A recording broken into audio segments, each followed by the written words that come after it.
welcome to We're Not Wizards. We are the best, but not wizards. Enjoy the show!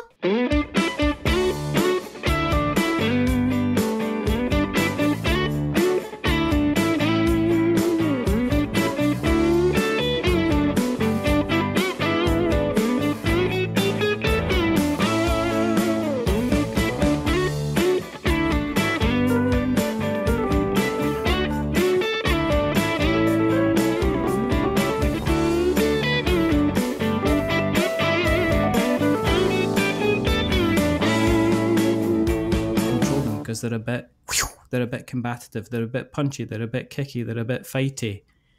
You got to put them in a box. So joining me to talk about Conquest Princess, Fashion is Power from Fight in a Box Game Studios, I've got Seppy Yoon. Hello. Hey, Richard.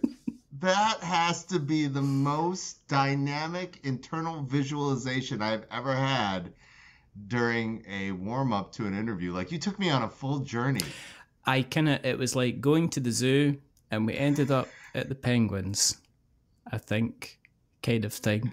Yeah. We are here to talk about Conquest Princess, who in Fashion is Power, a co-op bag-building board game with more alliteration than the word alliteration itself. So, it's currently on GameFound. Do you know what we should do? We should have a quick shout out to Mr. William Brown, who emailed us from out of nowhere, and he said, "Yous are both fools, and we're going to put you in the same room, and we're going to see what happens, and it's either going to go like custard, or it's going to end up like apple strudel, kind of crusty. Sweet and crusty. Crusty on the how did you How did you know my name in college? Like, oh my god. There you go. Now, what we like to do, We're Not Wizards, is we like to have a little bit of a chat about the past. So we're going to look back at the blue ink drawings of the past on the paper. We're going to look at the present with the sewing pins and the bits of cloth.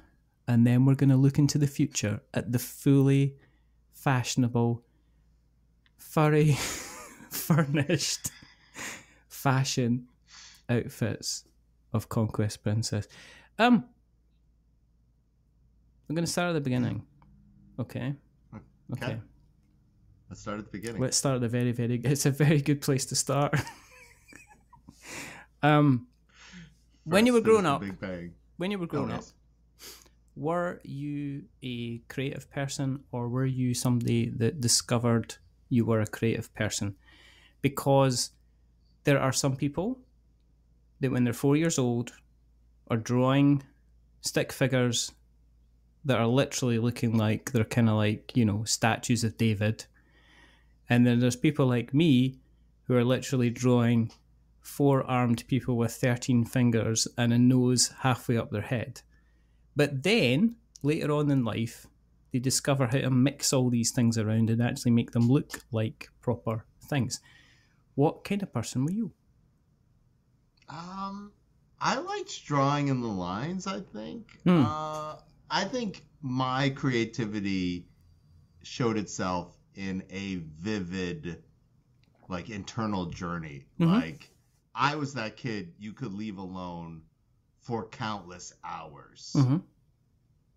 My ability to self-entertain, I think, was, like, I played solo Monopoly in the 70s more times than is probably legal without Child Protective Services coming and collecting your child. Did you win?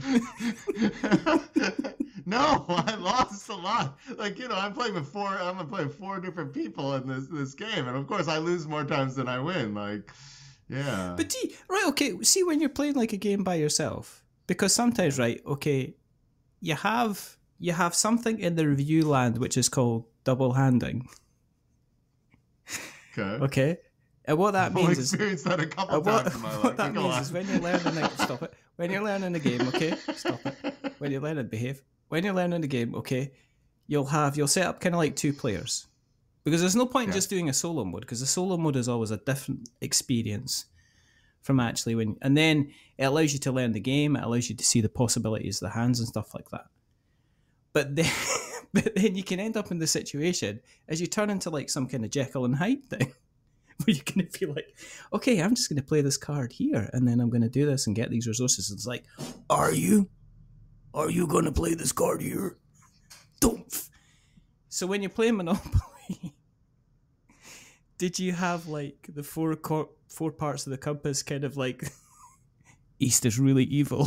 He's like, I'm buying Park Lane. Oh, I love that a little bit. I think that must have happened at least once. I feel like we've created another barrier for board gamers. We started this board game podcast talking about Monopoly, and we should really talk. And you have to say you hate it and all these other kinds of things. You can't talk about formative Monopoly experiences. I think I did personas based on the pieces. Okay, so here's the next question, right? Because in the good old UK, right, we had like a dog. We had like a ship. Yeah, we had a battleship. We had a shoe. Yeah, we had a shoe. We had an iron. We did. And I think I don't know, I can't remember what else. But... The top hat is clearly the winner. Like, the good guy in our narrative, the top hat was clearly the good guy, and the battleship was clearly evil. See, you're not thinking properly about this, because clearly if you're thinking properly, what you do, right, is you would have all the other players then, and then you'd be just playing the game kind of wearing the top hat. Don't judge me. You don't know what I did. That's exactly what you did. That's exactly what you did. Didn't you? You're sitting You're sitting there balancing the top hat, moving the iron about. Yeah, well, a fashion is power. Like, I understood that the top hat was clearly... in it with the shoes to try to make this happen. The thimble. Yeah. Oh, the thing. Just all these different kind of things that I keep forgetting. Okay, so what kind of different personalities did the pieces have then? That's a good question. Other than like the pure evil of destructive energy of the battleship and the conniving like did you see Disney's Robin Hood with the fox? Yeah. Who didn't? Yeah, exactly. Like, every town. Like there's this, I think this like Mr. Fox attitude for the top hat. This underappreciated working ethic for the thimble. Like, and I was not quite old enough in the 70s to be able to articulate all these things, but I felt them. But as an Asian child, I played Monopoly like you might solo play chess. I was really interested in the math of what was going on here and why this was fun and what made it a good move and how this, and how far I could see into the game. See, the reason I remember Monopoly is because I did play a lot. I had a lot of fun, and you could say that it led me into playing games like Escape from Atlantis and Lost Valley the Dinosaurs. And there was another game called Hotel, which had like 3D hotels that you build. It had like a little Waikiki thing, and it had like a boomerang hotel, and it had a big, huge, tall hotel. So Monopoly, for me, was one of the games that we went back to, and you had your own family rules. But I remember there was like one community chess card that we always got drawn, and it was like, you've won £50 in a beauty. You've won £50 by coming second place in a beauty contest. And my dad at the time always had the same joke, which was, ha ha ha, the first prize went to the pig. Every single time, without fail. And you kind of look back on that, and I think, was that the start of all my trauma? But anyway, so we've got, as I say, welcome to We're Not Children. A child step through. People. Are you sure we're not children? I have no idea. It's just like we're just making this up as it go along. So you went through school. Did you go on and study? Were you a college person? And if you were a college person, what did you do at college? Or did you not? Or did you just go out into the wide world with a stick, with a handkerchief that was tied to get into adventures? Sort of. Okay, so my degree, I was English. I studied English at the University of Michigan. Wow. Okay, and with a minor in Asian American and Creative Lit. Wow. So that is what I studied for, and it did give me one skill, the ability to write. And I have a little bit of a learning disability, so I read very slowly, and and this is before a lot of other stuff. But I wrote many manuscripts in college. By many, I mean many pages to maybe 1 or 2 or 3, but it felt like many. And of course, a lot of stories and poems and so forth and whatnot. But in all of them, the characters were super unpleasant. I could not write a likable character, and I could not write realistic situations. And so I decided very poorly that I would go back in the closet and tell the story about being gay in the military. And so I joined the Navy. No, he didn't. I did, Richard. I did. This is a thing that I did. I was terrible. Like, you're talking about going on an adventure. Decided, I'm just checking this, right? So you decided to go. Were you in a submarine or were you in a boat? I ended up getting kicked out for Don't Ask, Don't Tell. That's how old I am. Really? Yeah, I got an honorable discharge for homosexual acts. Wow. That's how good I am at homosexual acts. I was going to say, it's like I decided the best thing to do was go and lock myself in the middle of the ocean in a big metal iron tube with 150 other guys. It's true. You've been there. You were there with me. I knew that was definitely a thing. So, no, I was volunteering at the Gay Community Center. I was doing all this other kinds of stuff. And then somewhere during naval nuclear power training, I was in naval nuclear power.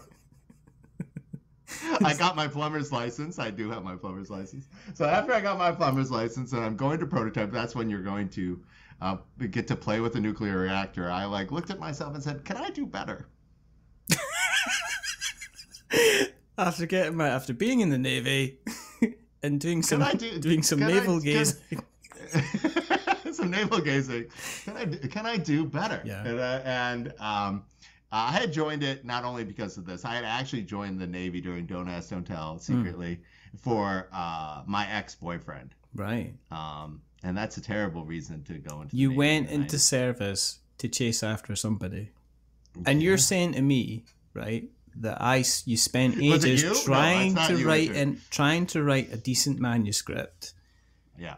And then all you should have done was just your autobiography.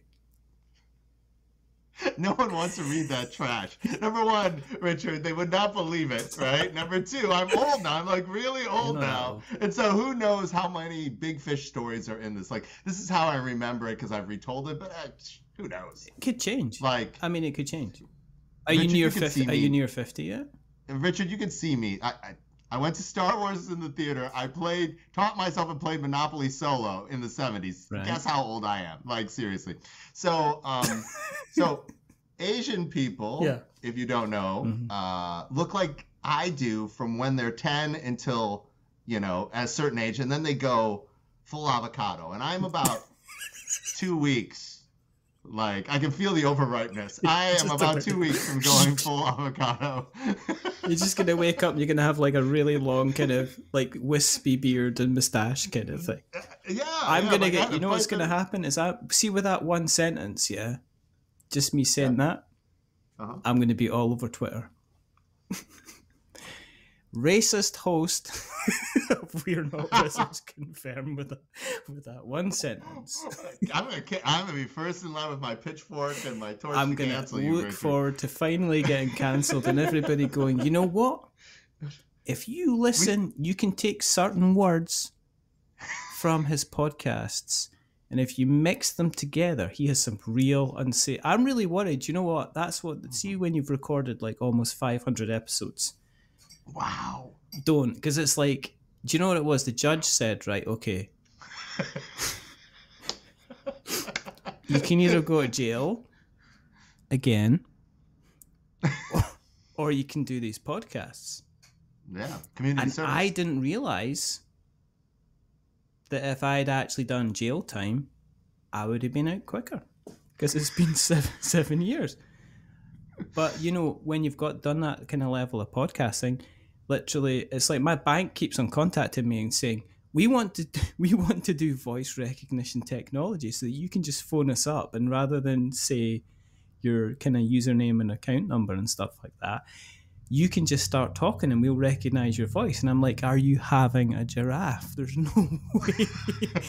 Because literally I'm going to go to my bank account and it's going to be more empty than kind of normal. But there you go. So yeah, so I'm expecting to be like, by the time this comes out, I'll put a little snippet out there.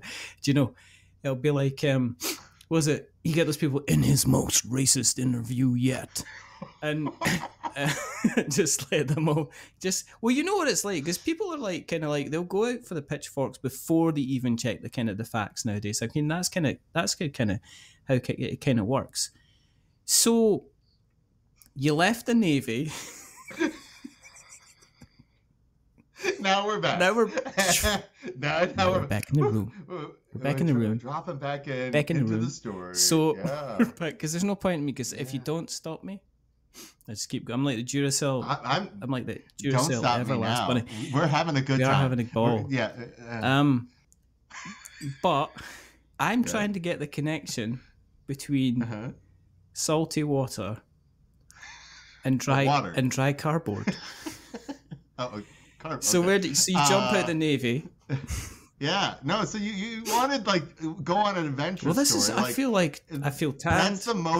That's the most go on an adventure story. I wanted to go on a romantic adventure. I was a believer in love, Richard. I was a believer in love, and I was going to tell this story, and I was going to live it. Mm-hmm. And one of the things I did when I was working at the Gay Community Center was take stories and testimonials to work on my story of retired people who had been veterans and who were at the men's coming out group. Like, young queer people. There used to be a men's coming, like, there was a lot of facilitating and, like, do I want to come out? Do I want to tell my family? Like, there's this thing. And, and so I got very, like, gripping stories from, like, people who flew those, like, suicide gliders during World War II for Normandy. And so, like, I was not expecting this. Like, oh my God, I don't think I'm equipped to tell this story. Like, I was like, holy, like, yeah. I was so I got, I have a whole box of my stuff and the notes that I took during that time. I'm not sure if it's even legible, but as far as like adventures recorded, it wasn't only my adventure; it was a whole slew of adventures. Like, World War Z is a novel based on a whole bunch of stories about the end of the world. Yeah. This would be like World War Q. But why don't you write it up then? You gotta have talent to do things like that. No, you don't. No, you don't. I mean, okay, I'm going to say that. I'm going to come back to you at 50 Shades of Grey, which was quite literally like fanfic that people kind of took it up. Every time you look at that stuff, there are absolute definite examples of people that, have no talent whatsoever, but a whole bunch of confidence that just go out and say, do you know what? I am unique. I'm the only person on this world, and I'm just going to go ahead and do that. Do you imagine if somebody sat me down and said, actually, why are you doing this podcast? Because let's face it, it's pretty unorganized. I mean, if we sit you next to somebody like So Very Wrong About Games or Board Game Barrage, I mean, do you actually talk about board games at all? Or is it just you having some kind of, let's face it, it's almost like you've done 490 kind of episodes of interviews where you're trying to get a job and you've not managed to get a job yet, so you just keep on going until somebody shows pity and says, here, have some money if you stop. But I love this, Richard. I love this about you. Like, and it comes across clearly in listening to only a couple of your episodes that you've wandered into this magical place where you are like, how did I get to this beautiful life? How did I get to this?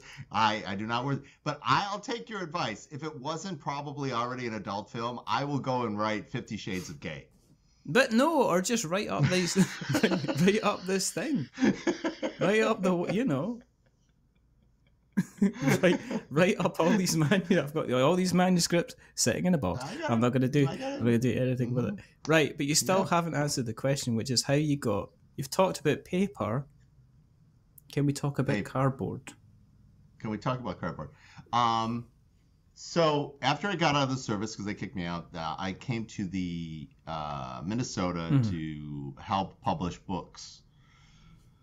And while I was there, the guy I was doing contracting for, we formed a magazine for gay youth in the Twin Cities. Because I hate money, like Richard. I obviously just want to set it on fire. And so, it was important, like... Yeah, and so I did this, and since we were really poor, one of the only ways to get the publication everywhere, we did print it. We had 10,000 readers. Yeah. Was to put it online. Right. Well, lo and behold, something called the internet happens. Wow. And how I know this, Richard, is because I was in the operating room when Al Gore gave birth to it. I was there at the birth of the internet. That's not true. That's not true. It was invented. It was invented in Scotland, and it kind of came out of a hill. There was like a shepherd, and he was trying to get up to rescue a little lost lamb, and he put his staff too far into a hill in Scotland. And then what happened was it blew apart a rock, and then the internet just started pouring out the side of the hill with its tubes and its cats. With all of it. That seems more believable than. Do you not think it's like an invasion of cats? Do you not think that like literally in about 10 years there's going to be like when you and me, right, are both kind of going about in our Zimmer frames, kind of trying to figure out can we chew this super knot, and does it have wheat in it? Because otherwise I'm going to get bad gas. That there's going to be like cat-shaped. There's going to be like cat-shaped UFOs that are going to come down and they're going to say, we were trying to prepare you for our invasion by sending you all of the cat videos that literally they were all telling you that we were going to be coming down and invading, and you just completely ignored us, and we gave you the internet, and we also sent catnip, but we gave you the internet. I don't know where I'm going with this. So, but then, so you got into the internet and you had your publication online. I did. And I'm still looking for the connection with the board. All right. So, so what ends up happening is I had shot the entire magazine. I did all the photography, all the ad sales, and I was editor-in-chief. Right. So it was mainly me doing a lot of the heavy lifting for this individual thing. I had the articles were written by contributors. We had models, right? I had a graphic designer. He was that was all great. I had a web person, so I couldn't. The actual thing that ended up leading me on to .com was somebody had said, hey, you have a website. Do you want to come and help us out with BestBuy.com? Wow. And I was like, what? Like, yeah, we have a creative services company. I'm like, no, I'm doing my thing. That's fine. Like, they're like, it pays a lot. I'm like, what's a lot? And then the next day I was like, hey, I'm folding up the magazine. I'm going to work away. Because I had been poor for a very, very long time at this point. I'd been a student, and then I'd been in the service, and then I'd been in like queer publication, and I was destitutely poor, and then the people are just throwing buckets of money at me. Now, where this hits the cardboard is before the bubble bursts, first .com bubble burst, they were so strapped to find qualified people. And I went from BestBuy.com to Medtronic.com after Best Buy launched. They were so strapped for quality people that they thought I was quality people. So they would give me my work on Monday. I would get it done by noon. Yeah. And I would say, hey, you want to let me go? I'm done with everything you need. They're like, no, we need you to sort of stick around. Oh, right. And I'm like, I'm going to go crazy if you, like, just leave me to sit at this desk. It's not going to be good for anybody. You realize I'm a certified nuclear plumber. And they're like... Right? Because I was a certified nuclear plumber. This is how it all goes together, Richard. And they're like, that sounds dangerous. Why don't you work on whatever you want to work on? Wow. As long as you don't leave here by 3 p.m. on Friday, and we'll pay you for all the time. And just be ready to do work. Yeah. And most weeks, I only had that Monday morning and then maybe something else. Wow. And so I hung out for like 6 months working on a game that I had worked on in the 80s. Getting paid a gross amount of money because I needed something better to do with myself. I had only recently returned to gaming after finding that I had money. That was the first thing I did, like after getting money, was return to gaming. It was Magic the Gathering. And wow, though that's a place you can sink a lot of money if you absolutely I want knew that because absolutely, because I had been playing it before I even went into the service. I was there when I played Magic with the first national champion of Magic, because he also was in Ann Arbor at the time, and I have been out longer than Magic the Gathering has been out. Just so you know, Richard. But okay, so then why not a card game then? It was the Kung Fu card game that I worked on was it was cards and it was dice, and it's really good. I should really publish it. So what? But why? Okay, is there an underlying current of a little bit of self-doubt going on here? Oh, I have zero game designer self-esteem. If you did not know this, if Will did not warn you, Conquest Princess is amazing. It's gotten critical reviews. Yeah. But more importantly, it will be my 6th title. Guess how many game boxes my name is on? About 12. Zero. Zero? The answer is zero. I have never put my name on a single box. But you said you've been involved in other games, though. I have. Yeah, no one's going to put, like... Yeah, but yeah, no. But you're not on BGG then? Are you not like a little... No, I'm on BGG. But my name's not on the box. You have to go find me at the depths of in the instruction book who wrote this game. What kind of games are we talking about then? So End of the Line was post-apocalyptic family survival. That was our first big box game. Okay. Before that was Squirrel or Die. That's a small box game. And then in the small box series, we did another one called The Hedgehog Hop and Mouse Cheese Cat Cucumber. Those are both fantastic games. And then like an in-between size box called Processing, a game of serving humanity. And you've been... There's cannibalism in all these games. But now Conquest Princess. But you were like, what, you were helping design these games? You were part designer? You were the full designer? Oh, I'm the sole designer for End of the Line, Squirrel or Die, Hedgehog Hop, Processing. I got help with Mouse Cheese Cat Cucumber, the Yang brothers. So it's designed by Yoon, Yang, and Yang. And then seriously, it's a tongue twister if you say it. It is like the alliteration never ends. And then Conquest Princess started with me with one writing partner, and now 6.5 years later, I had the Yang brothers helping, giving me backup again. But so you're published then? Oh yeah, no, I published a lot of games. I've sold a lot of games, Richard.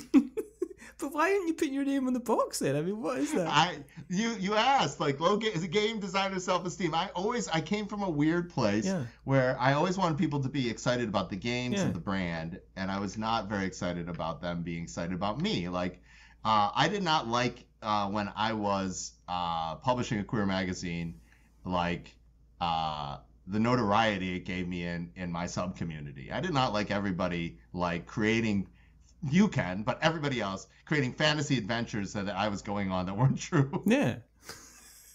but then at the same, it's just like, it's like, okay, see what, if I'm doing a review and if I remember, and I try to make more of a conscious effort now than I used to, I try to like try and put more people in the credits as much as possible when I'm reviewing a game.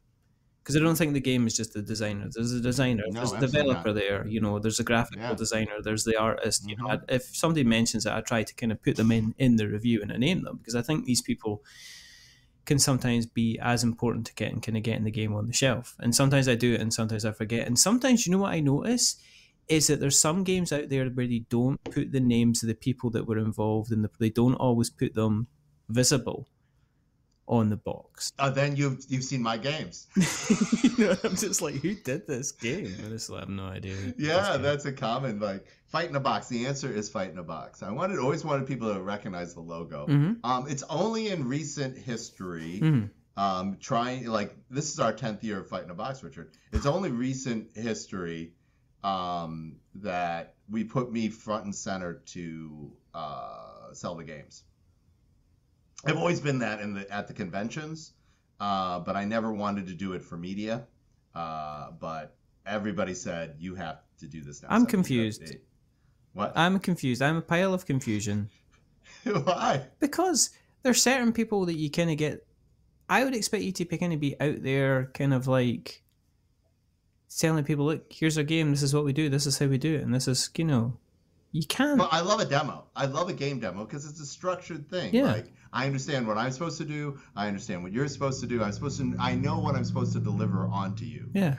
But like, it took me a really long time getting comfortable talking to another interviewee or interactee kind of person. No, I get that. A long time. No, I get that because like I do get this people. I do get a lot of people saying I've not done a pod. The number of people that have the first time they've been on a podcast is when they've been on a podcast with me. Oh wow! You know, and my job is to get us talking like this. As in, I want you just feeling kind of comfortable. So if you decide, well, let's talk about what we're going to be making for dinner tonight, you can bring that up in conversation. We'll just have a conversation about it. What I don't like is I understand people that do kind of like set questions. I understand where they're going. But I also understand that behind the game, there's a person behind the game. And I said this when I was speaking to Tori Brown. I say this when I was speaking to other people, that sometimes I like to, I think finding out more about the person that's behind the game is more interesting sometimes than the game itself. Sometimes. Oh, well, this won't be one of those times. Oh, come on. Right. Like, when Tori Brown is back on, let me know, because I will like, given this episode a 1, this guest was the worst. This guest was the worst. Stop it. Right. So, okay.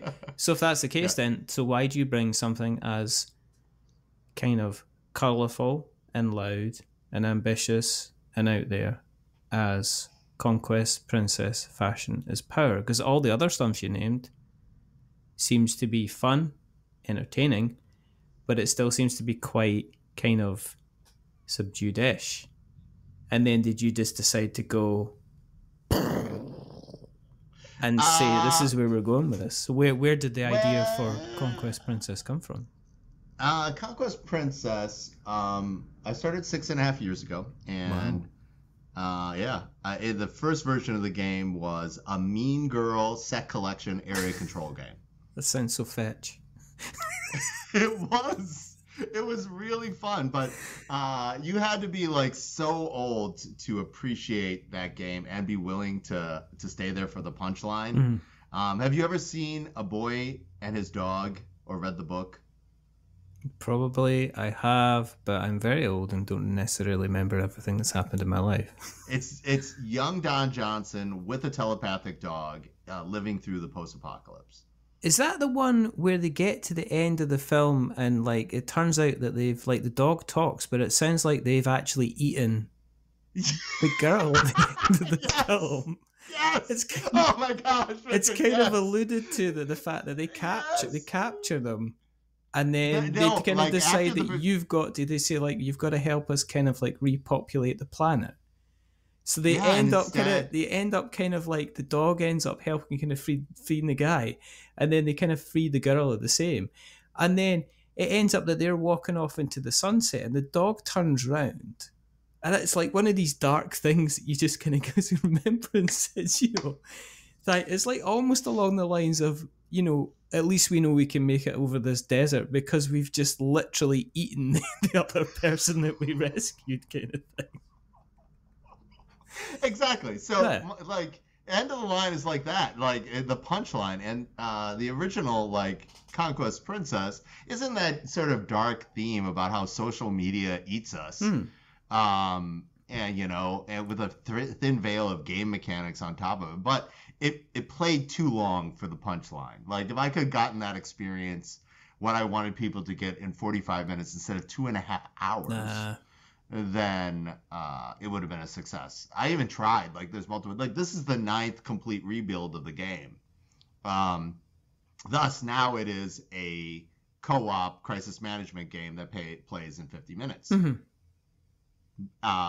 The fashion houses and the lore from the original set sort of sticks around, but Conquest Princess that originally was this area control set instead turned to the giant robot in the new game. The Conquest Princess is named after the most powerful weapon for justice in the galaxy, the Conquest Princess.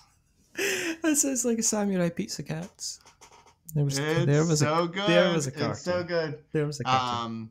There's a 32-page prequel comic book about the giant robot itself called Princess Zero. It has a full cast motion comic version of it, which is the second most beautiful thing that I've ever made. I wrote the script for it. I didn't do the animation. My illustrator from Processing Return. Yeah. The video editing is done by a creative director who's also the illustrator and graphic designer for Conquest Princess. It's fantastic. So it's a woodblock couture look at the dark history of our giant robot, the Conquest Princess. Is this the one that's got the big kind of translucent kind of purple head? Yeah, so the thing about the Conquest Princess is that head shape changes depending which of the time agents is piloting it. So on the cover, it's purple and on fire because the purple agent is in charge. Yeah. But if you look at the GameFound page, you see what it looks like when the mermaid shark agent is in charge, which is much more kind of same. I just, what is like, this is where I look rude because I'm looking off to the right, but I've got two screens. It's just, but right. So tell me about the main mechanics. I mean, yeah, I can see this big, huge, scary fashion tyrant sends her invaders to shatter the galactic peace. Only the agents of the Tiara have the right stuff to stop her. The Tiara, the Temporal Intergalactic Armed Response Agency. Well, I'm obviously not going to say it because it's pretty obvious what it is. Exactly, Richard. I'm sorry. We're stuffed as it goes. Just like you got Grant. Oh, you got Grant Lyon involved. He's worthwhile getting involved just for his moustache. Oh my God, yeah. He's got a walrus. I'm pretty sure there's like tusks. There's going to be tusks. Yeah. He's slowly turning into some kind of walrus, but he is incredibly funny. So how do we play the game then? Like a crisis management game, there is multiple areas, and in this game they call them battlegrounds. And so in the standard mission, there are 3 battlegrounds. There's the ship itself called the Tiara, named after the organization. There's an invasion going on, and then there's a mechapede. And in the standard mission, you have to reassemble your giant robot after the fashion tyrant tried to steal it, but your pet co-pilots enacted the Epsilon Protocol, breaking it down to its elemental gem bits. So you've got to use your normal action economy to go collect these gems by either blasting bad guys or going to the locations and picking it up. Believe me, it is way more fun than it sounds. No. Right. So is it kind of like collection game, or are you also having to kind of manage specific disasters that happen at the same time? I mean, is there stuff that's preventing you from kind of like collecting the various different parts of the robot as well then? Right.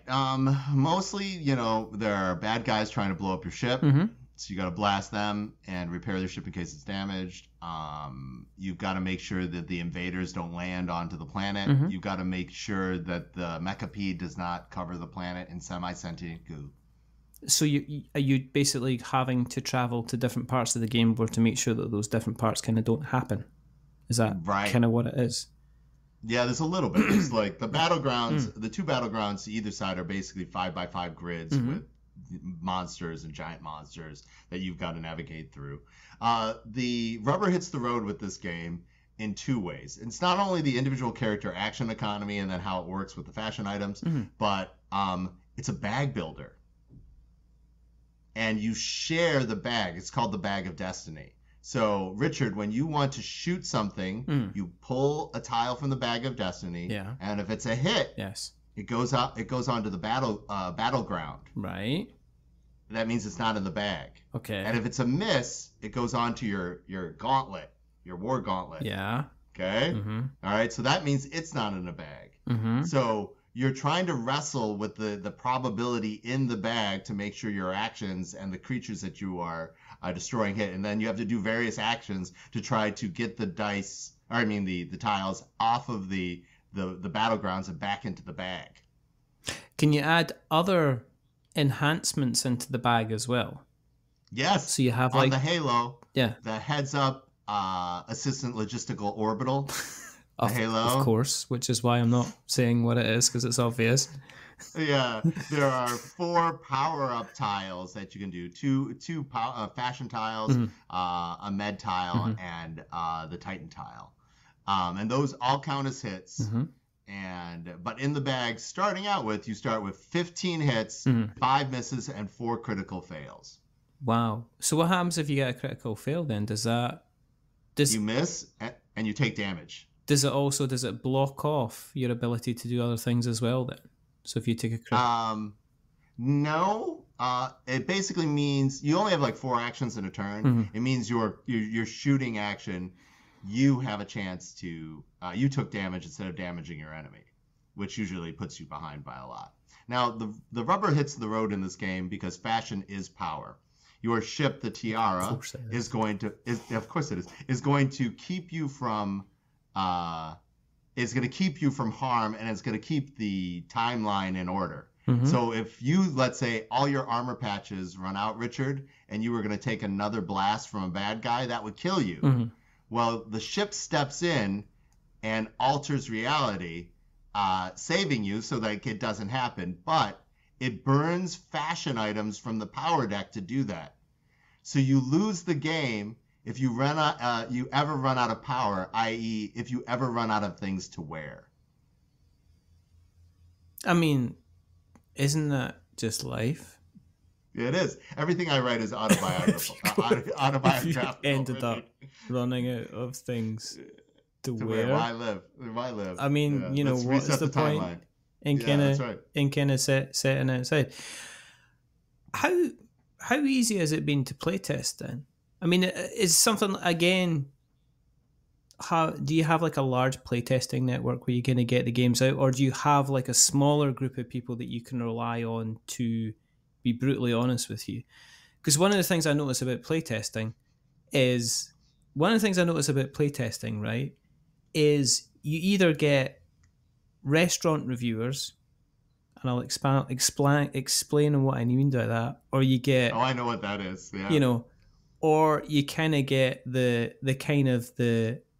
I wake up, I'm always angry about everything. I hate the fact that, this box even exists. Get it while you're standing next to me. Restaurant reviewers are the type of people that you walk around and you'll say, I'm really sorry the chef came out and literally pushed your mother over in her chair and then stood on her favourite dress, but is the soup okay? And they'll turn around and go, yeah, it's lovely, thanks. Thank you. And don't worry about my mother. She didn't really like that dress. You know, if the chef can just return her artificial leg at the end of it, because I know he threatened to stir the soup with it. So you get that type of people, those type of playtesting people. And they're just like, okay, well, they're trying to do a new game, so we'll be kind of nice. And they get the angry ones, which is like everything's kind of rubbish. So with the playtesting, is it difficult to kind of get that? I understand you kind of want feedback and you want people to say this game's really fun or this part needs changed. But with you kind of being involved in kind of game design for the length of time you have, is there like a set of people that you say, right, I'm going to give it to this person, this person, this person, and this person, and I know based on their responses whether or not it's worthwhile kind of putting stuff in or taking stuff out? I might be a better project manager than I am a game designer. That's why it took me 6.5 years to get this game to be great. Yeah. But the game is great. So the deal is, this is how we do it. Okay. So I wrote an article a while ago about agile development methods for making board games. And I follow this. Basically, you set up goals and you do sprints. And so we piece it together to a point, and then we keep that internally, right? And so we're internally testing. Now, what we did before 2020, before the world shut down, I would bribe people on Friday nights. I would give them a burrito to come and play my games. What? I give you a burrito. One burrito. You come and play my game. Yeah, each person gets one burrito. One burrito. Do you get a drink with that? No. Yes, you get soda. You don't give them one burrito. Play test my game. Yeah, you get a burrito. Play test my What'd game. you put in the burrito? Whatever they wanted, whatever Chipotle let them put, like. You don't even make it for them? No, I'm not gonna make them a burrito. Why not? I'm not talented that way. I have like a very limited set of skills, Richard. You're not Liam Neeson. I can do this one thing. I have a very specific set of skills. I do. I'm glad you like this and got that reference. Okay, so yeah. And then what ends up happening is Protospiel, Minnesota, in January. Starts the con season for me, and the con season is like 9 conventions every other week for 9 conventions. Wow. Okay, and so before that happens, we have the last, like, after it's been tested internally and then with burrito people, then we have Protospiel, and at the end of Protospiel, we decide if we're going to take the game to convention testing. That means it's my game that I am putting in front of our fans at the conventions that I've been to. Yeah. Asking them, do you like it and would you back it? And then some other questions and so forth and whatnot. And then it goes through that cycle. And then if it survives it, Princess failed it once. That's how we knew that we could not go forward with the first version. Yeah.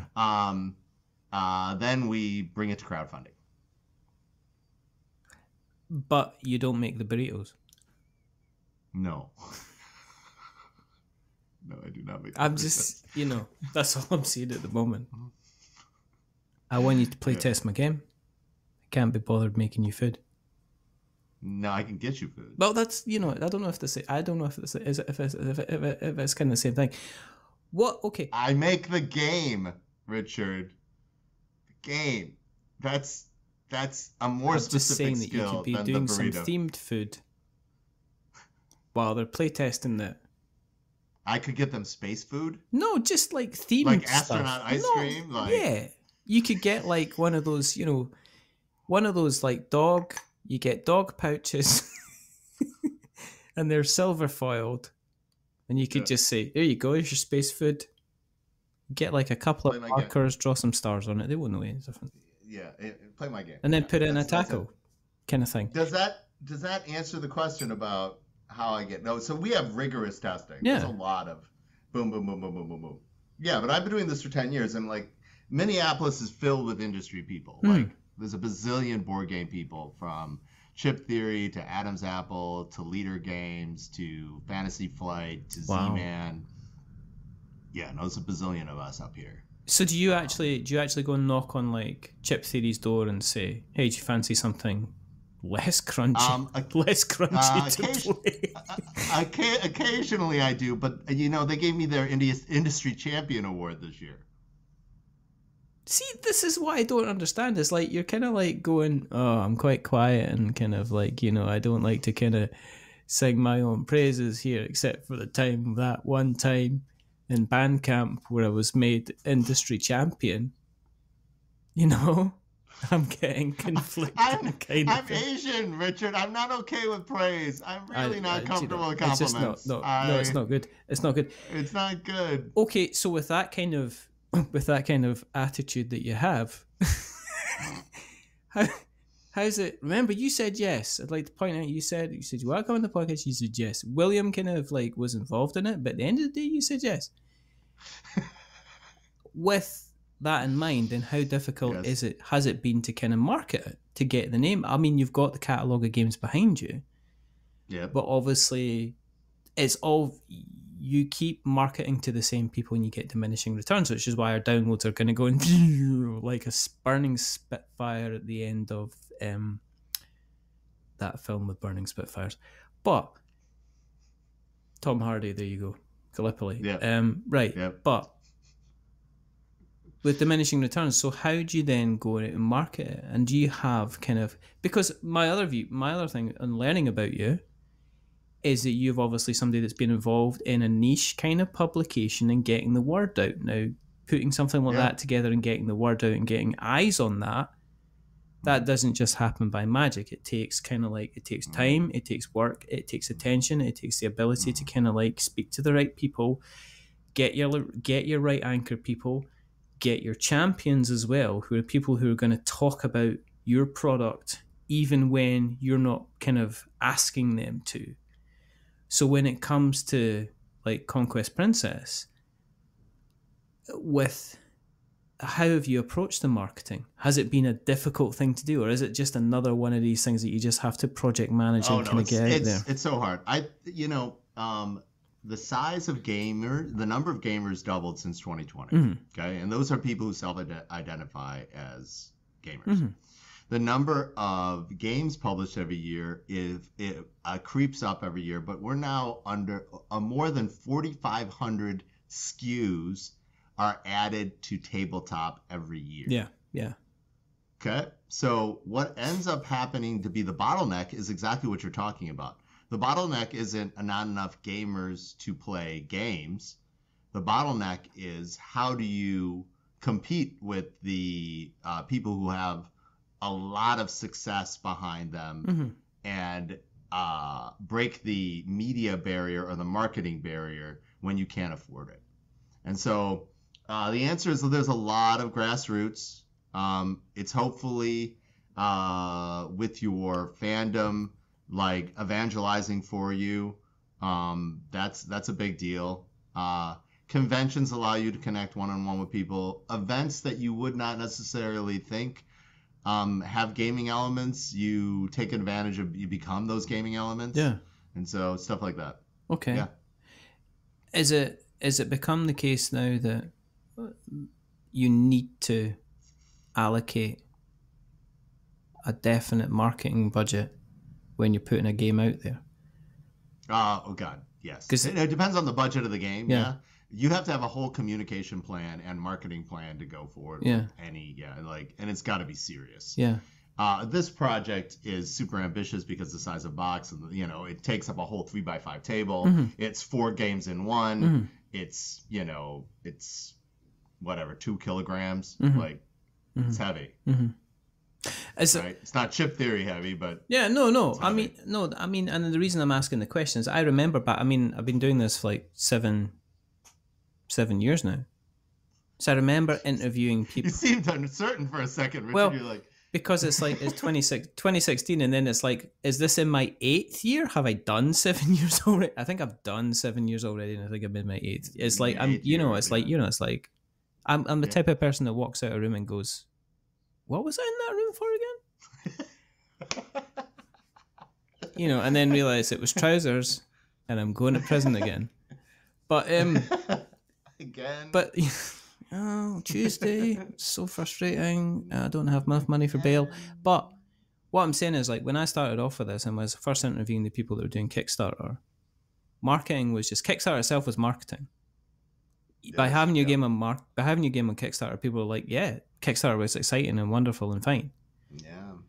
And then it's kind of moved into a thing where it's almost like Kickstarter allows you to spread your idea, but in order to spread your idea in the first place, you've got to have kind of money behind you. So it's almost like Kickstarter's become part of the whole marketing process. And in order to get money, I'm surprised we're not going to get Kickstarter or GameFound, which is kind of like the crowdfunding campaign that you do in order to get marketing money and collateral together before you actually do your crowdfunding campaign. Which sounds kind of strange, but I know of so many people, like, Yeah, no, it's like, and there's that gamemanship about like what your actual number is, and like, super exceeding your goal and insta funding, and there's all this gamemanship. But like Conquest Princess does not fit into that mold. We're an indie studio that needs your help, or the game won't be made, flat out. Like, yeah, like. I have 2 additional jobs on top of my full-time job for Fight in a Box for a reason, so I can eat. Like, yeah, and I kind of I see that all the time, and I'm kind of like, I totally believe it, because I do know game designers, and if you meet up with them, they're not picking up the tab at the restaurant every time. I mean, these guys aren't gonna go. Maybe once. I thought I'd only bring the Lamborghini with me tonight, seeing as it's raining and. The Maserati, it's obviously you can't put the top up on it. Yes. So I know a lot of game designers is like, yeah, I'm making money, but I'm not making a lot of money, so they're kind of struggling to kind of get that together. Oh yeah, like board games is a hard category too. Think about like Pokemon or Magic the Gathering. These are machines that republish themselves 4 times a year, right? Different sets, these kinds of stuff. Then they just repeat.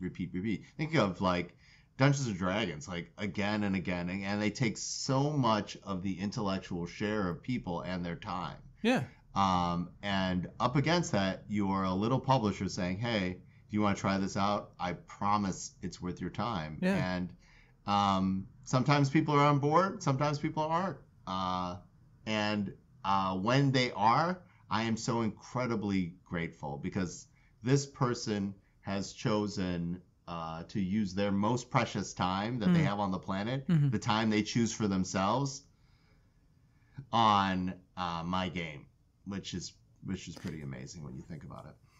Though I guess I mentioned the K word, which some people consider calling it the K word now, because it's let's face it. It's like, I wonder if they kind of like have meetings with Twitch and say, well, I can do this worse, and then they go, okay, but we'll do this worse. I'm just wondering, well, I'm going to do this worse. It's like, well, come on, we've got a bag of puppies over there and a liquidizer. Kind of thing. This is why you get canceled, Richard. This is why you get canceled. They know. You know what the thing is, like, I've asked Kickstarter and they said no. Do you know why? Because I'd spend 35 minutes grilling them and going, why do you take people's money like Twitch and then hold no responsibility over, projects? I don't know. Anyway, that's beside the point. Was there a reason that you decided to go to GameFound, apart from the fact that they seem to be lovely people? The answer is Chip Theory knew to let me know about the award before they awarded it.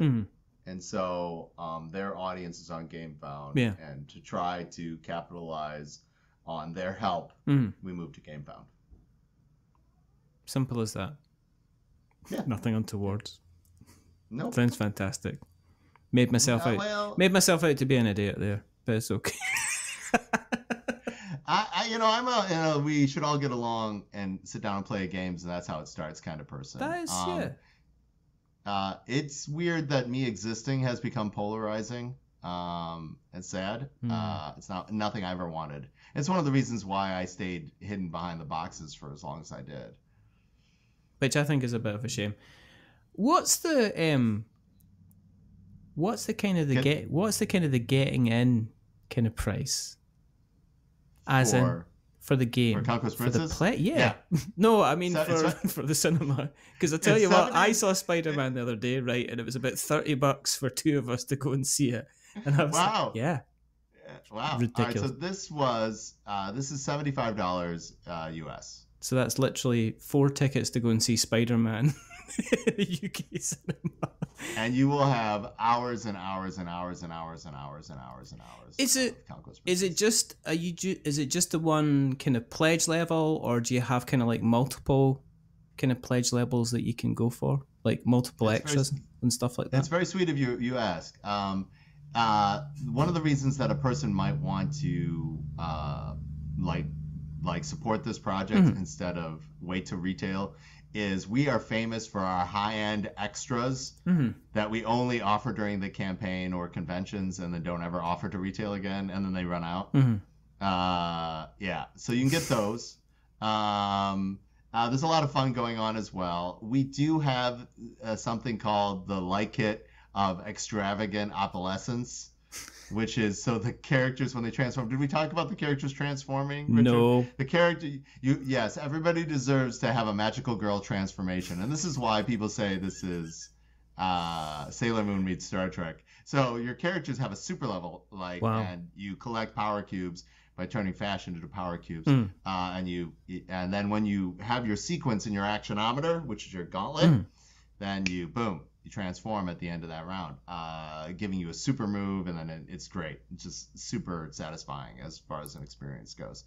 But the main problem with being small and indie is, I can't offer the deep discounts during a crowdfund that somebody else could have. Yeah. Right? Like, get this game now, get a huge discount. Like, there's a lot of big publishers who are able to do this. That's sort of whatever. The theme is also, people don't realize that the theme is for them. And when people say that, I look at them and I go, did you enjoy everything, everywhere, all at once? Yeah. And the answer is yes. But if I told you it's a story about a mother and daughter trying to come to terms, did you want to watch it? No. Right? Is that the theme? That's actually what happened. I know. Or is it about a mother not accepting her queer child? Like, if I told you the actual thing, right? And instead of people saying this is a movie where you're gonna have an emotional moment about rocks with googly eyes on them, right? If I told people that the exact same moment you have with everything, everywhere, all at once, I swear you have that chance with Conquest Princess. You don't realize this hits on so many universal themes, and the mechanisms are so good. And you don't have to take my word for it. Take it, Don from Secret Cabal, or take Alex Radcliffe's word for it. The game is incredible. Is there a chance that you could take this to a publisher and get it published another way? I'm a publisher, Richard. Hey. Do you know what I mean? No. Do you know what I mean? Work with another publisher and collaborate with them, if because it looks fantastic. It is fantastic. They're probably there's probably a universe where somebody picks it up, reskins it to some IP and makes $1 bazillion. There's probably a universe. I should probably try to make that my goal. Please give me your IP for Xena, or give me your IP for, let's see. People have done a lot of aliens recently. She-Ra. It could be She-Ra, but that's still too close. Anything where you are, running around picking up our armor and power-ups. It could be Mega Man, it could be Metroid. Any of these places, any of these things where you're running around picking up power-ups and blasting bad guys, you could put that IP over this. Link. Absolutely. Legend of Zelda. You could. You could. The weird stuff. Yeah, you could definitely do that. You've actually you have actually got a pledge level, which is every pet everywhere all at once. I do. I have to congratulate you on that. It's brilliant. So we've got the main fashion hunter is $75, and then you've got the time agent, which gives the bag of ultimate destiny and stand days of utmost elegance. Yeah, which is $129. That's the level for the game collector level, not like the super collector, but the bag of ultimate destiny. That's the essential upgrade that you would want for this game. It changes the cardboard tiles to the acrylic tiles. Gives you a super satisfying clickety clack. Yeah, and then makes it so the tiles don't wear out. That is really, really good. And the time agent then also upgrades your cardboard standees to the acrylic standees. The next level up is the one where you get the light kit and the neoprene mat. It looks. Do you know what I like about it? It looks different. There's not enough color kind of going about. You know, I see so many games nowadays. You know what I mean? If I have to look at another kind of dull grey, brown, kind of dark mossy green kind of dungeon crawling kind of, you know, color palette. That's what sells to people. The exact same color palette that they use for men's products. Because no, seriously, like that steely gray, and that's because despite the fact that more women have joined gaming in 2020 than men by a lot, all these products are still focused on that one group.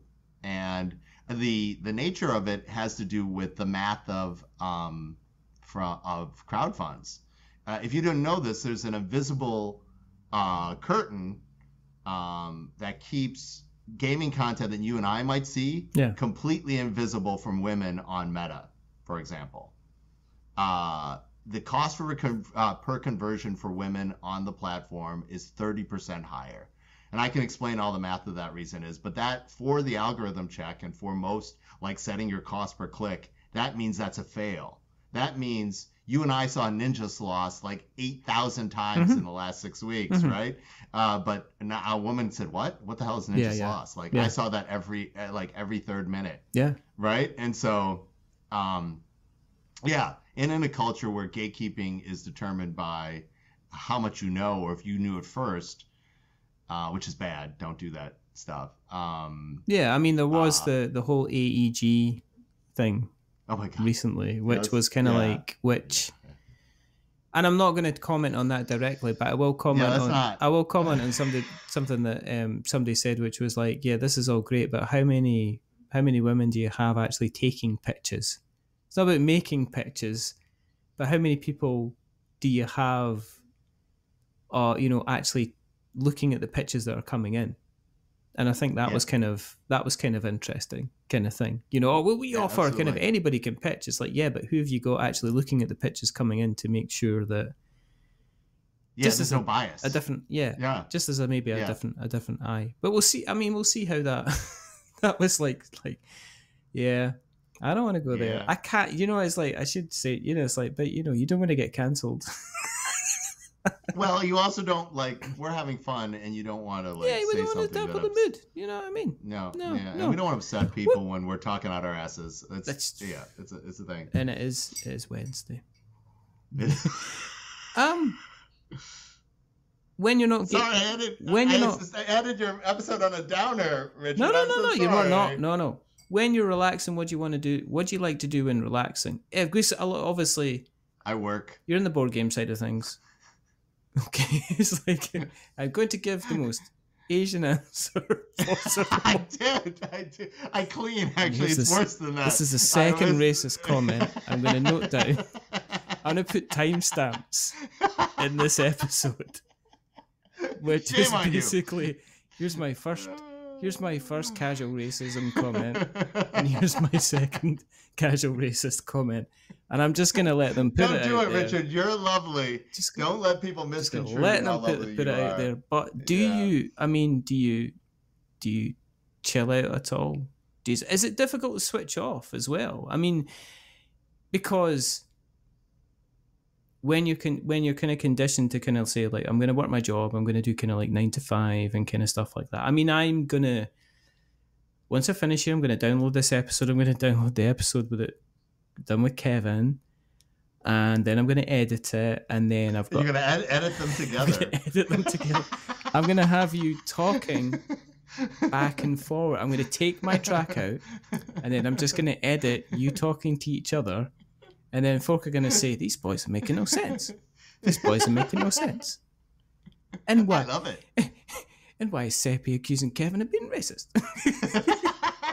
Why is Kevin getting cancelled? It could be like that bit in Loki and the WandaVision where if you play the episode at exactly the same time, right. It's like they kind of come together and there's like this ultimate kind of moment coming in.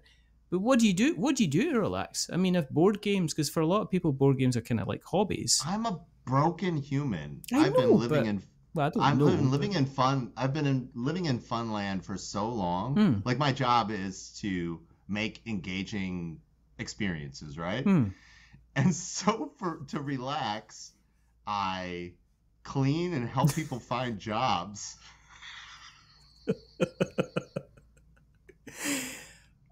You should see what I could do with a duster. Yeah, like seriously, you should see. Like this is like, oh, you know, I do old guy stuff. Like I go for walks. I do watch anime, I guess. But I love games. I love the gaming community. Do you do gardening then? No, I don't. I can't afford like a space that would give me a garden. Not even a small window box. No. I'm almost street level, so that would just be weird.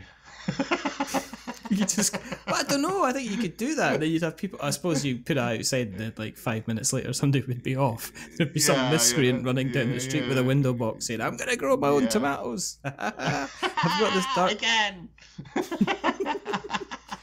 Have you considered kind of like, I don't know, learning how to make your own burritos? That was just a thought. Richard, if we get into physical proximity to each other, yes. I will figure out a way to make you a burrito. Yeah, it has to be gluten free and dairy free. Oh no, it's not even worth it. Oh my god! You know, it's going to be a. Then it'd have to be. Yeah, it's going to be a taco shell with casual violence. That's all it's going to be. That's all that's going to be in it. Tacos. We can make tacos. So I will make sure that we put the link to the GameFound project in the show notes. Thank you. So that people can decide positively that they're going to take up the conquest of this princess. But if people are interested in finding out where you exist on the internet webs, where do you exist on the internet webs? Fightinthebox.com. Everything Fight in a Box on Instagram, on Twitter, on TikTok, especially TikTok, actually, weirdly so.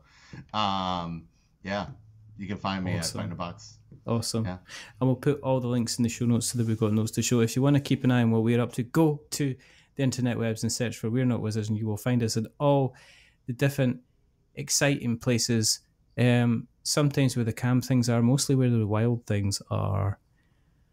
And you'll find us on Instagram, and we've got our blog, and we've got our Facebook page, and we've got Twitter, and we've got, I've got our podcast. And if you like our podcast, then go to Spotify.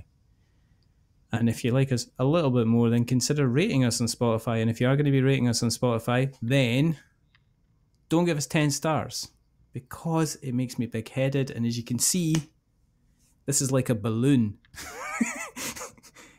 This thing gets any bigger, I'm going to need like sandbags tied around my feet so I don't float away. But don't give us 1 star because it'll make us cry. Give us something in the middle, like a 5, because it's average. And I'm just a little bit average. But the person who's not been average tonight, rather wonderful, rather fantastic, Seppy Yoon. Thank you for coming on the show. Aww. There's only 2 more things to do. First thing, to remember, there are many things, but we're not wizards. Are we wizards, Seppy? We're not wizards. Definitely not. And the other thing is to say goodbye. So it's a goodbye from Seppy. Say goodbye, Seppy. Goodbye, Seppy. And it's a goodbye from me. Remember, stay safe, roll 6s, and pick your battles. Pick your fights. And if you're going to pick your conquests, make sure it's a princess. Until the next time, goodbye. Thank you for coming on the show. There's only 2 more things to do. First thing is remember, there are many things, but we're not wizards. Are we wizards, Seppy? We're not wizards. Definitely not. And the other thing is to say goodbye. So it's a goodbye from Seppy. Say goodbye, Seppy. Goodbye, Seppy. And it's a goodbye from me. Remember, stay safe, roll 6s, and pick your battles. Pick your fights. And if you're going to pick your conquests, make sure it's a princess. Until the next time, goodbye. Is never late.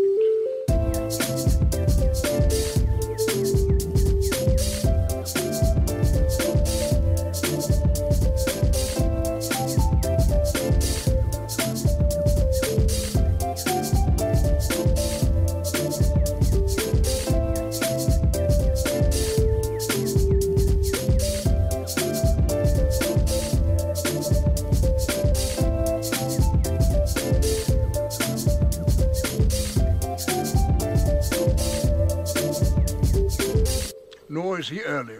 He arrives precisely when he means to.